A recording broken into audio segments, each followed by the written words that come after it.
सुप्रभात बच्चों। आज हम कक्षा 9वीं में समास पढ़ेंगे। तो समास पढ़ने से पहले मैं आपको एक वाक्य पढ़ाती हूँ।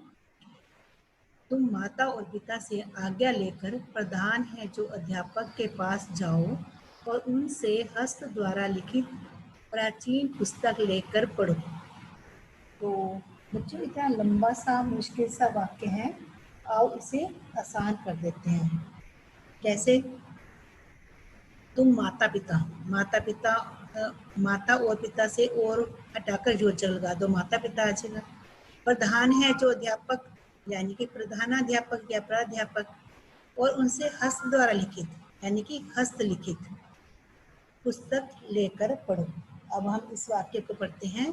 तुम माता पिता से आज्ञा लेकर प्रधानाध्यापक के पास जाओ और उनसे हस्तलिखित प्राचीन पुस्तक लेकर पढ़ो। तो बच्चों, अब ये जो वाक्य है थोड़ा छोटा भी हो गया, वो पढ़ने में भी अच्छा लग रहा है, सुनने में भी अच्छा लग रहा है, ठीक है ना। तो हमने इस वाक्य का संक्षेपीकरण कर दिया। तो ये जो संक्षेपीकरण की क्रिया है इसे हम समास कहते हैं। रेखा से अंकित वाक्य पढ़िए। रेखांकित, अब इतना बड़ा वाक्य नहीं बोलेंगे, हम रेखांकित वाक्य पढ़ेंगे तो अर्थ भी वही है। अगर हम रेखांकित लिखते हैं तो उसका अर्थ यही है, रेखा से अंकित वाक्य पढ़िए। तो हम जो है उसको संक्षेप में बोल देते हैं, इसको संक्षेपीकरण कहते हैं और ये ही समास होते हैं। तो समास का महत्व, क्या महत्व है समास का? इसमें क्या होता है कि बोलना, पढ़ना, लिखना अधिक सुविधाजनक हो जाता है। मैंने अभी जैसे बताया रेखांकित, रेखा से अंकित, वो थोड़ा सा मुश्किल से था। हमने रेखांकित बोला तो वो सुविधाजनक भी हो गया और पढ़ना और बोलना भी अच्छा लगा। हमारी बात में व्यक्त विचारों में प्रभावात्मकता आती है और समास अधिक शब्दों को जोड़कर बनाया जाता है। कम शब्दों में अर्थ वही रहता है, ठीक है ना। हमने कम शब्दों में जैसे रेखांकित लिख दिया तो कम शब्द हो गए, तो अर्थ वही है, अर्थ उसका नहीं बदला, जिससे वाक्य को सुनने और पढ़ने में समय का बचाव होता है। तो समास, अब समास का क्या अर्थ है? पास पास रखना। समास का मतलब होता है सम प्लस आस, पास पास रखना, यानी कि एक दूसरे से संबंध रखने वाले दो या दो से अधिक शब्द मिलकर एक नया शब्द बनाते हैं। ये नई शब्द रचना ही समास कहलाती है। जो नई शब्द रचना है, जैसे रेखांकित है, तो वो ही समास है। तो समास द्वारा मिले हुए शब्द समस्त पद कहलाते हैं। जब हमने रेखांकित लिख दिया तो वो समस्त पद हो गया। समस्त पद को तोड़ना या अलग अलग करना विग्रह कहलाता है। जैसे हमने कहा रेखा द्वारा अंकित। समस्त पद को दो टुकड़ों में जाना जाता है, जिसका प्रथम भाग पूर्व पद तथा दूसरा भाग उत्तर पद कहलाता है। जैसे ये एक उदाहरण है, यथाशक्ति। तो यथा क्या है? पूर्व पद है, और शक्ति क्या है? उत्तर पद। पूर्व पद पहले, पूर्व मीन्स पहला, और शक्ति उत्तर पद दूसरा। अब किसी समास में पूर्व पद प्रधान होता है तो किसी में उत्तर पद, तो किसी में दोनों पद प्रधान होते हैं, तो किसी में तीसरे पद की प्रधानता की ओर संकेत किया जाता है। इस प्रकार इसी आधार पर समास के भेद निर्धारित किए जाते हैं। जो समास के भेद हैं उसकी प्रधानता के अनुसार निर्धारित किए जाते हैं। समास मुख्यतः 4 भागों में बांटे गए हैं। कौन कौन से हैं? आओ देखते हैं। समास के भेद, वैसे तो समास के 6 भेद भी कहे गए हैं, लेकिन जब हमने प्रधानता के अनुसार बताया तो उसमें 4 भेद हैं। पहला है अव्ययभाव समास, इसमें पूर्व पद की प्रधानता होती है, और तत्पुरुष समास, इसमें उत्तर पद की प्रधानता होती है, और इसमें जो कर्मधारय और द्विगु समास है उनमें भी उत्तर पद की प्रधानता है, इसलिए इसमें इनको तत्पुरुष में ही रखा गया है। द्वंद्व समास, दोनों पद प्रधान है, और बहुव्रीहि समास किसी तीसरे पद की कल्पना की जाती है। तो इसके अनुसार जो है, जब हम पद की प्रधानता की ओर देखते हैं तो समास के 4 भेद हैं। तो पहला है था अव्ययभाव समास। तो इस समास का प्रथम पद अव्यय होता है, तो यही पद प्रधान पद का कार्य करता है। पहला पद जो होता है वो क्या कौन सा होता है? अव्यय। तो अव्यय क्या होता है? इसे अविकारी शब्द भी कहते हैं। तो इसमें कहीं जो है किसी भी मतलब उसमें जो है कोई बदलाव नहीं होता, लिंग वचन और कारक के अनुसार इसमें कोई बदलाव नहीं होता, उसे अविकारी शब्द कहते हैं। तो कहीं कहीं जो है ना यहाँ पर उपसर्ग का प्रयोग भी होता है। तो अब उदाहरण द्वारा देखते हैं। इसमें पूर्वोक्त शब्द व निरर्थक शब्दों का प्रयोग भी किया जाता है। जैसे अब यहाँ उदाहरण देख रहे हैं, समस्त पद क्या है? अजन्म। तो इसका विग्रह करते हैं तो जन्म से लेकर, जहाँ पे जो अ है ये क्या है? उपसर्ग है। आ क्या है? उपसर्ग। मैंने कहा है ना कहीं कहीं उपसर्ग का प्रयोग होता है, तो ये क्या है? उपसर्ग। तो अजन्म, जन्म से लेकर। प्रत्येक, तो इसमें हम संधि अगर करें तो प्रति प्लस एक होता है। ठीक है, प्रति जो क्या है? ये उपसर्ग भी है, तो एक एक इसका विग्रह करते हैं तो एक एक। यथाशक्ति, यथा क्या? अव्यय है, तो यथाशक्ति, शक्ति के अनुसार। ठीक है, हर घड़ी, तो प्रत्येक घड़ी। हर जो है यहाँ पर क्या है? उपसर्ग। प्रत्यक्ष, प्रति प्लस अक्ष जो है आंखों के सामने। बेकाम, बिना काम के। बे, बे उपसर्ग भी है और अवयवी भी है। भरपेट अव्यय है, तो पेट भरकर। निडर, डर रहित।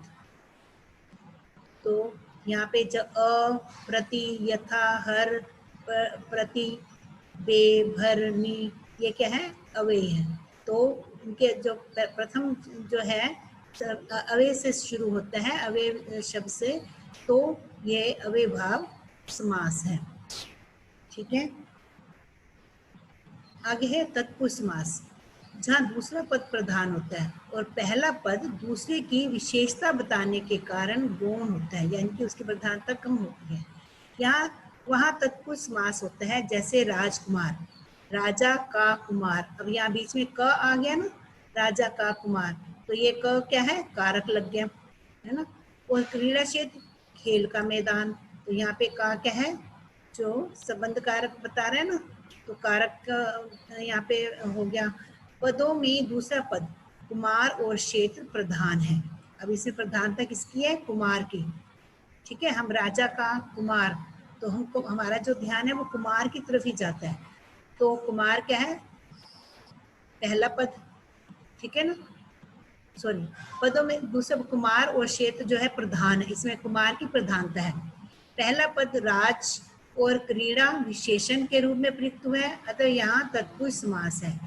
तत्पुरुष समास वाले पदों के बीच में कर्म से लेकर अधिकरण कारक तक के प्रसर्गों का लोप हो जाता है। इसमें कर्म से लेकर अधिकरण कारक जो है प्रयुक्त होते हैं, और इनमें प्रसर्ग, प्रसर्ग क्या होते हैं? जो कारक चिन्ह होते हैं उनका लोप हो जाता है। जैसे मैंने कहा यहाँ पे राजा का कुमार, तो राजा का, तो राजकुमार, हमने जब इसका समस्त पद बनाया तो राजकुमार लिखा, तो क का लोप हो गया ना, तो यहाँ पे कारक का जो है, प्रसर्ग का जो है वो लोप हो गया। कारक जो कारक चिन्ह है उसका है लोप हो जाता है, तो राजकुमार लिख दिया। ठीक है, आगे है इसके कुछ उदाहरण देखते हैं। जैसे कर्म कारक का उदाहरण है जेब कतरा, जेब को कतरने वाला। अब यहाँ पे को हटा के हमने क्या इसका समस्त पद क्या लिखा? जेब कतरा। को हमने हटा दिया, इसका लोप हो गया। ठीक है, यश प्राप्त, यश को प्राप्त, यहाँ पे को का लोप हो गया, यश प्राप्त लिखा गया, यश प्राप्त। अब कर्ण कारक, हस्त लिखित, हाथ से लिखित। अब ये से लिखित आ गया, तो वैसे तो हमें पता चल गया कि कर्ण कारक है, लेकिन हम जब इसका समस्त पद बनाते हैं तो हस्त लिखित लिखेंगे, से का जो है लोप हो जाएगा। रोग पीड़ित, रोग से पीड़ित। संप्रदान कारक, देशभक्ति, तो देश के लिए भक्ति, तो हमें ये के लिए आ गया, तो हमें पता चल गया कि ये संप्रदान कारक है, और हम इसका समस्त पद बनाते हैं तो देशभक्ति, के लिए का लोप हो जाएगा। गुरु दक्षिणा, गुरु के लिए दक्षिणा, तो यहाँ के लिए का लोप हो गया, तो गुरु दक्षिणा बन गया। अपादान, अब शाप मुक्त, शाप से मुक्त। अब यहाँ पे जो मुक्त, निवृत्त, तो यहाँ पे ये कौन सा समास है? अपादान समास, क्योंकि अलग होने से है ना, इसकी से अलग होना, इसका जो कारक चिन्ह है। तो यहाँ शाप से मुक्त, तो जब हम इसका समास पद बनाते हैं तो से का लोप हो गया, शाप मुक्त हो गया। सेवानिवृत्त, सेवा से निवृत्त, अब ये यहाँ पे से का लोप करके सेवानिवृत्त हो गया। संबंध कारक, संबंध में इसका क्या चिन्ह होता है, का के की, तो राजपुत्र, राजा का पुत्र, तो अब यहाँ पे का लोप हो गया तो राजपुत्र आ गया, ठीक है। और गंगा जल, गंगा का जल, तो का लगने से हमें पता है ये संबंध कारक है, तो यहाँ पर जो हम इसका समस्त पद बनाते हैं तो गंगा जल, का लोप हो गया। अधिकरण कारक, अधिकरण का कारक चिन्ह है में पर, तो यहाँ पे जैसे आप बीती, आप पर बीती, यहाँ पे पर जो है पर का लोप हो गया और इसका समस्त पद क्या बन गया, आप बीती। लोकप्रिय, लोक में प्रिय, तो पे में का यहाँ पे लोप हो गया और यहाँ पे क्या आ गया, लोकप्रिय। तो ये कारक चिन्ह का लोप कर देते हैं और उसका समस्त पद बना देते हैं।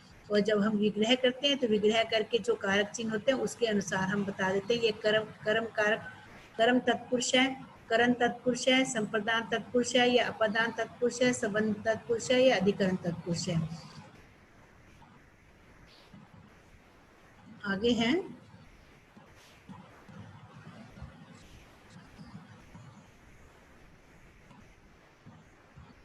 हाँ जी, कर्मधारय समास, जहाँ पूर्व पद और उत्तर पद में विशेषण विशेष्य अथवा उपमान उपमेय का संबंध होता है वहाँ कर्मधारय समास होता है। ये समास तत्पुरुष का ही एक भेद है, मैंने पहले भी बताया था जब इसके भेद बताए थे। अतः इसमें भी दूसरा पद ही प्रधान होता है, जैसे पीत वसन, पीला वस्त्र, कमल नयन, कमल जैसे नेत्र। यहाँ पीत विशेषण है और वसन विशेष्य है। तो जब हम इसका विग्रह करते हैं तो विग्रह करते समय दोनों पद के बीच में है जो, के समान और रूपी शब्दों का प्रयोग करते हैं। जब इसका विग्रह करते हैं तो क्या लगाते हैं बीच में, है जो, के समान और रूपी, इन शब्दों का प्रयोग करते हैं। अब इसके उदाहरण देखते हैं, कुछ अन्य उदाहरण। विशेषण विशेष्य, मैंने कहा ना इसमें विशेषण विशेष्य और उपमेय उपमान का प्रयोग होता है। तो यहाँ पे समस्त पद क्या है, अंधकूप, तो अंधा है जो कूप। जब हम इसका विग्रह करते हैं तो मैंने भी बताया था कि है जो, तो जहाँ पर है जो आ जाता है हमें पता चल जाएगा ये कौन सा समास है, कर्मधारय। अंधा है जो कूप, ठीक है, तो कौन सा समास हो गया यहाँ पे, कर्मधारय समास। कुबुद्धि, बुरी है जो बुद्धि, तो ये कौन सा समास हो गया, कर्मधारय समास। बुरी है जो बुद्धि, जब इसका विग्रह करेंगे तो ये हम इसका क्या करेंगे, है जो, और जब हम समस्त पद बनाएंगे तो कुबुद्धि, बुरी बुद्धि हो जाएगी, ठीक है। अब इसके बाद उपमेय उपमान का उदाहरण देते हैं। कमल नयन, कमल के समान नयन, तो के समान मैंने बोला था कि विग्रह करते समय हम के समान भी इसमें लिखते हैं। और घनश्याम, घन के समान श्याम, जब इसका समस्त पद बनाएंगे तो घनश्याम और विग्रह करेंगे तो घन के समान श्याम। स्त्री धन, श्रीधन, स्त्री रूपी धन। विद्याधन, विद्या रूपी धन, यहाँ पे रूपी का प्रयोग किया, अभी मैंने पीछे भी बताया था जैसे इसमें कि हम जो है जो, केसमान और रूपी का प्रयोग करते हैं विग्रह करते समय। तो ये जब ये शब्दों का प्रयोग होता है विग्रह, अगर आपको विग्रह किया हुआ शब्द आ जाते हैं तो आप यहाँ पे इनको पढ़कर क्या लिखोगे, कर्मधारय समास, ठीक है। और जब आपने विग्रह करना होगा तो फिर हम है जो, केसमान, रूपी शब्दों का प्रयोग करके इसका विग्रह करेंगे और वो कर्मधारय समास है। तो आगे है हमारा द्विगु समास। तो द्विगु, इस समास का पहला पद संख्यावाची विशेषण होता है। द्विगु का पहला क्या है, संख्यावाची विशेषण होता है, जैसे चौमासा तथा दोपहर में चौ और दो संख्यावाची शब्द है। चौ चार, दो दो, अतः यहाँ द्विगु समास है जहाँ संख्या से शुरू होते हैं, पहला पद जो होता है वो संख्यावाची होता है। तो वहाँ पे क्या है, कौन सा समास है, द्विगु समास। उसमें जो संख्या होती है वो विशेषण होता है, जैसे चौराहा, ठीक है, जैसे चौराहा, यहाँ मैंने भी बताया था, चौ मीन्स चार, चार राहों का वाला स्थान या चार राहों का समूह भी कह सकते हैं। तो यहाँ पे चौराहा विग्रह करते समय। और त्रिभुज, अब ये समस्त पद है त्रिभुज, त्रि मीन्स तीन, तीन भुजाओं वाला, तीन भुजाओं वाला आकार भी हो सकते हैं त्रिभुज, जिसे ट्रायंगल कहते हो। शताब्दी, शत, शत क्या होता है 100, 100 वर्षों का, आब्दी क्या होता है वर्षों, तो 100 वर्षों का समूह, शत जो है 100 हो गए, 100 वर्षों का समूह, तो ये क्या हो गया शताब्दी। सहस्त्रा, सहस्त्राब्दी, तो सहस्त्र मीन्स होता है हजार, और अब्दो क्या होता है वर्षों का समूह। नवरात्रि, 9 रात्रियों का समूह, इसमें समूह या समाहार लिख सकते हैं। तो ये जो है द्विगु समास है। कौन सा समास है? हाँ जी, आगे है द्वंद्व समास। तो जिस समास में दोनों पद समान रूप से प्रधान हो, तो अब इसमें दोनों की प्रधानता होती है, वहाँ द्वंद्व समास होता है। जैसे माता पिता, माता और पिता दोनों पद समान रूप से प्रधान है, अतः माता पिता में द्वंद्व समास है, ठीक है। और इसकी विशेष पहचान क्या है कि दोनों पद विपरीत शब्द भी होंगे, विपरीत भी होते हैं, और दोनों पदों में एक दूसरे का कोई ना कोई संबंध होगा या पूरक होगा, ठीक है। जैसे भाई बहन, भाई और बहन, जब इसका विग्रह करेंगे तो भाई और बहन, समस्त पद में बीच में योजक लगा देते हैं और विग्रह करते हुए भाई और बहन, ठीक है, ये एक दूसरे के पूरक, इनमें संबंध है भाई और बहन का। तो घी शक्कर, घी और शक्कर, दिन रात, अब इसमें योजक लगा सकते हैं और ऐसे भी लिख सकते हैं दिन रात। अब ये दोनों एक दूसरे के विपरीत है ना, मैंने अभी बताया था, दोनों शब्द जो एक दूसरे के विपरीत भी हो सकते हैं, जैसे रात और दिन, और संबंध भी हो सकता है जैसे भाई और बहन। दूध दही, दूध और दही, ठीक है। लाभ हानि, लाभ और हानि। दाल रोटी, दाल और रोटी। तो ये कौन सा समास है? द्वंद्व समास है। अब इसमें दोनों पद की प्रधानता है, ठीक है। अब हम अगला करेंगे बहुव्रीहि समास, जहाँ दोनों पद गौण होते हैं और वे दोनों पद मिलकर एक तीसरे अर्थ का बोध कराते हैं। दोनों पद गौण होते हैं, यानी कि दोनों की प्रधानता नहीं होती है, और जो है तीसरे पद का बोध कराते हैं, वहाँ बहुव्रीहि समास होता है। जैसे पीताम्बर शब्द में पीत और अंबर दोनों ही गौण हैं, क्योंकि ये दोनों एक दूसरे तीसरे नए अर्थ, पीले हैं वस्त्र जिसके, अर्थात विष्णु का बोध कराते हैं, तीसरे अर्थ की ओर संकेत होता है इनका, अतः पीताम्बर में बहुव्रीहि समास है। और अब कुछ अन्य उदाहरण देखते हैं, जैसे चंद्रशेखर, ठीक है, चंद्र है शिखर पर जिसके, अब तीसरे पद की ओर संकेत हो रहे हैं ना, जिसके कहकर, चंद्र है शिखर पर जिसके, अब किसके चंद्र शिखर है? शिव के, ठीक है ना। शिखर, शिखर क्या होता है सिर पर, चंद्र किसके है? शिव जी के। तो ये तीसरे पद की ओर संकेत है, तो ये कौन सा समास हुआ? बहुव्रीहि समास। दशानन, दश, दश क्या होता है 10, 10 है आनंद जिसके, अब किसकी ओर संकेत हो रहा है? रावण की ओर, ठीक है। तो रावण जो है यहाँ हमने तीसरे पद की ओर संकेत है, तो यहाँ पे जो है इसकी रावण की प्रधानता है, तो ये बहुव्रीहि समास है। लंबोदर, लंबा है उधर जिसका, अर्थात अब किसकी ओर संकेत हो रहा है? गणेश जी की ओर। तो हम इसका विग्रह करते हुए, जैसे लंबा है उधर जिसका, तो यहाँ पर जिसका कहकर हम गणेश जी की ओर संकेत कर रहे हैं, तो यहाँ पे बहुव्रीहि समास है। चक्रधर, चक्र धारण करता है जो, अब कौन धारण करता है? विष्णु, ठीक है ना। तो यहाँ पर जो है बहुव्रीहि समास है। पवन पुत्र, पवन का पुत्र है जो, तो हम कौन है पवन का पुत्र? हनुमान, तो हम तीसरे पद की ओर संकेत हो रहा है, तो यहाँ पर कौन सा समास हो गया? बहुव्रीहि समास। तो कर्मधारी और बहुव्रीहि समास में अंतर। अब कुछ शब्द ऐसे होते हैं जो कर्मधारी में भी आते हैं और बहुव्रीहि में भी आते हैं, लेकिन प्रत्येक समस्त पद को विग्रह करके, विग्रह उसके समास का निर्धारण करता है। जब हम उसका विग्रह करते हैं तो हमें पता चलता है कि वो कर्मधारय है या बहुव्रीहि समास है। जैसा विग्रह होगा वैसा ही समास होगा। ठीक है, जैसे अब उदाहरण द्वारा समझते हैं। नीलकंठ, नीला है जो कंठ, तो यहाँ पे हो गया कर्मधारय समास, क्योंकि हमने कहा है जो। अब है जो हमने अभी पीछे उदाहरण में पढ़ा था, तो वो कर्मधारय समास है। अगर हम ये कहते हैं नीला है कंठ जिसका, तो हम किसकी ओर संकेत कर रहे हैं? शिव की ओर, तो यहाँ पे बहुव्रीहि समास होगा। ठीक है ना, नीला है जो कंठ, कर्मधारय समास। नीला है कंठ जिसका, तो हम शिव जी की ओर संकेत कर रहे हैं, तो ये बहुव्रीहि समास है।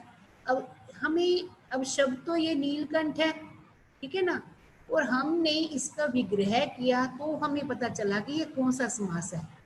तो मैंने यहाँ पे ये बताया कि प्रत्येक समास पद का विग्रह उसके समास का निर्धारण करता है कि वो कौन सा समास है। जैसा विग्रह होगा वैसा ही समास होगा। अभी हमने ये उदाहरण द्वारा समझ लिया इसको। इसी प्रकार एक और उदाहरण बताती हूँ। कमल नयन, कमल के समान नयन, यानी कि कर्मधारय समास है। कमल नयन, कमल जैसे नयनों वाला, अर्थात अब किसकी तरफ इशारा कर रहे हैं? राम की, तो ये बहुव्रीहि समास है। तो आपको कर्मधारय और बहुव्रीहि समास में अंतर स्पष्ट हो गया होगा। अब हम करेंगे द्विगु और बहुव्रीहि समास में अंतर। द्विगु मैंने पहले बताया था, जिसका पहला पद संख्यावाची होता है, ठीक है ना। बहुव्रीहि में भी कुछ पदों में पहला पद संख्यावाची होता है।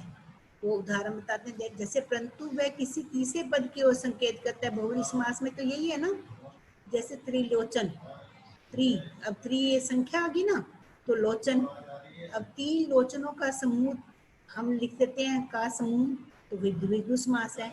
अब हम ये लिख देते हैं 3 है लोचन जिसके, तो जिसके कह के हम किसकी ओर संकेत कर रहे हैं? शिव जी की ओर, तो फिर वो बहुव्रीहि समास है। अब विग्रह से हमें पता चला ना, 3 लोचनों का समूह तो द्विगु समास, 3 है लोचन जिसके, तो हम शिव जी की ओर संकेत कर रहे हैं, तो ये बहुव्रीहि समास है। चतुर्मुख, 4 मुखों का समूह, तो ये द्विगु समास है। अगर हम ये कहते हैं 4 हैं मुख जिसके, तो वो ब्रह्मा की ओर संकेत कर रहे हैं, तो ये बहुव्रीहि समास है। तो अब आपको द्विगु और बहुव्रीहि में भी अंतर स्पष्ट हो गया है, हो गया होगा जी। तो अब हम अभ्यास कार्य एक जो है ये आप अभ्यास कार्य करेंगे। निम्नलिखित समस्त पदों का विग्रह करते हुए समास का नाम लिखना है। अब ये जो शब्द हैं, आपको पेपर में जो है प्रश्न इस तरह भी आ सकता है, समस्त पदों का विग्रह करते हुए समास का नाम लिखो। तो जैसे शरणागत है, ठीक है ना, तो इसको पहले विग्रह करना है फिर समास का नाम देना है। ऐसे ही देशभक्ति है, इसका पहले विग्रह करना है फिर समास का नाम। अकाल पीड़ित, शूलपाणी, विषधर, महात्मा, मुख्यमंत्री, चौराहा, पंचवटी, कपलेट, ठंडा गरम, प्रतिवर्ष, यथाशक्ति, देश प्रेम। तो आपने इसको पहले विग्रह करना है, फिर आपने क्या करना है? समास का नाम लिखना है। और प्रश्न इस तरह भी आ सकता है और प्रश्न इस तरह भी आ सकता है कि निम्नलिखित विग्रहों के समस्त पद बनाकर समास का नाम लिखिए। समस्त पद बनाकर उनका समास का नाम भी लिखना है। जैसे बाढ़ से पीड़ित, अब इसको समस्त पद बनाना है और फिर क्या करना है? समास का नाम लिखना है। परलोक को गमन, ठीक है ना, पूजा के लिए घर, जीवन भर, ज्ञान में वीर, दादा और दादी, चाय और पकौड़ी, एक है दंत जिसका, गिरी को धारण करने वाला, गोल है जो गुबंद, प्रधान है जो अध्यापक, मुख रूपी चंद्र, 4 मासों का समाहार। तो आपने ये विग्रह है सारे, इसको समस्त पद बनाना है और फिर समास का नाम लिखना है। तो अब ये समास जो है आपको अच्छे से समझ आ गए होंगे। अब आपने इसका अभ्यास करना है, ठीक है। धन्यवाद।